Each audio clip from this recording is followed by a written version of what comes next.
Starting in September, Mantic Games are running a Kings of War global campaign to help shape the future of the world of Panathol. But what is the story behind this world-changing event? Well, I'm here to give you the lore and the background to get your juices flowing and get you ready to battle for your faction's right to control the future of Panathol. I'm Andy from BlackJack Legacy, and this is the Shadowed Horizons campaign lore. The ruler of the Northern Alliance, Prince Talnar, originally comes from the highly respected elven house of Valelian. However, he brought its reputation crashing down in order to save his family from banishment, and for this he was exiled into the north. Prince Talnar bought his first followers simply with the rings from his fingers, which were priceless family heirlooms. Soon he was attracting followers through his conviction and raw charisma. The Northern Alliance's home city of Chill is enchanting, dominating, and implausible in its construction. Its blue walls and buildings are built from rock and ice, and it's an inspiring rallying point for the disenfranchised and the lost.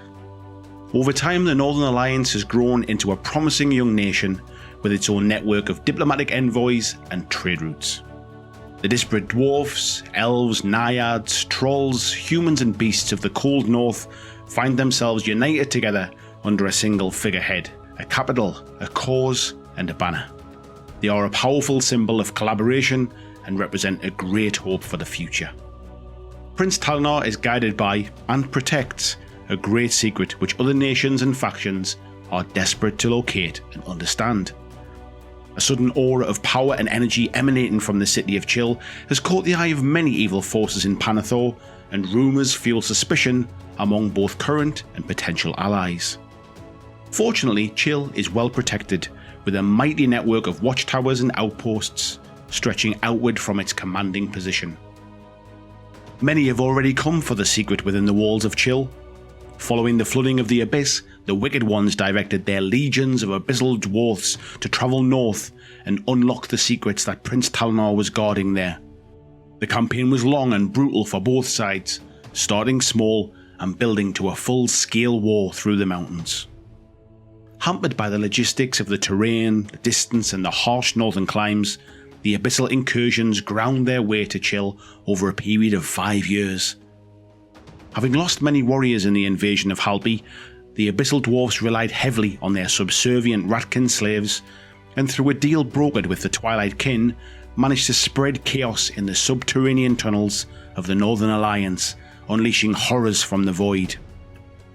The Twilight Kin had provided the Dark Dwarfs with so-called void cages, arcane and malevolent devices that bound and caged a portal to the void within a physical object. When triggered, these void cages created a tear in reality, releasing hordes of gibbering monsters into the mortal realm. The void cages given to the dwarves were crude, experimental prototypes. Their portals could only survive for hours, days at most, before collapsing in upon themselves. The creatures that they had spawned would soon perish with their connection to the void severed, unless they managed to survive by feeding on the raw emotions and lifeblood of mortals. Twilight Kin lurkers known as the Donarchi travelled with the abyssal dwarfs throughout this time, sometimes openly accompanying the devices that they had gifted to the dwarfs, but often in secret, using the chaos of the campaign to move unnoticed by the usually hawk-eyed Northern Alliance patrols and scouts. As they travelled, they seeded their own void cages across the land, from the Lost Forts, across the saturated lands of Amogramok, and deep into the ice mountains of the north. These superior void cages were mastercrafted by the crones and mages of the Dark Conclave. The pure evil they emanated was more difficult to conceal, and the closer the Abyssal Dwarf campaign got towards Chill, many Drenarchi were detected and eliminated. Once alerted to the presence of the lurkers, the Ice Queens of the Northern Alliance guided assassination teams to track them down. Despite their best efforts though, once a void cage had been hidden and cloaked, the trail went dark. The presence of void cages seeded by the Drenarchi is known to the Northern Alliance. However, their exact locations and ultimate purpose remains a mystery. Northern Alliance intelligence is fairly confident that no lurkers got within 50 leagues of the walls of Chill. Prince Talnar, after a warning from one of the Trident Kings, and under the guidance of a power unknown, took part of the beleaguered Alliance army and travelled to Halby, eventually helping to cap the Nexus with a coalition of other factions, including the Basileans and the Elves. The Free Dwarves are now entrusted by Prince Talnar and the coalition with the protection of the Nexus. Exactly how the Nexus was capped remains a mystery that only Prince Talnar knows the answer to himself. Barely having recovered from the previous 6 years of warfare, the Northern Alliance is now hearing disturbing news from outposts to the south and east of nightmares once again spewing into the mountains. To compound matters, something has stirred the Greenskin tribes to the west along the Iceblood coast and all the way to Blackridge. With no time to catch its breath, the Northern Alliance will once again be tested. The very wise believe all of these odd happenings in the world to be linked. The whispered coming of an old god, the Nexus, the rise of Morgoth the Faceless, and the weakening of the Elven ways. All seem to coincide with a supposed threat from the east. The Twilight Kin seem to have sensed that the world is at a crossroads and have accelerated whatever plans they had to spread their particular brand of menace and anarchy. Somehow, they have managed to begin to trigger their buried portals and have unleashed the vanguard of nightmares. Some of these portals only briefly materialise before folding in on themselves. Others are far more stable, and these ones are strongly defended.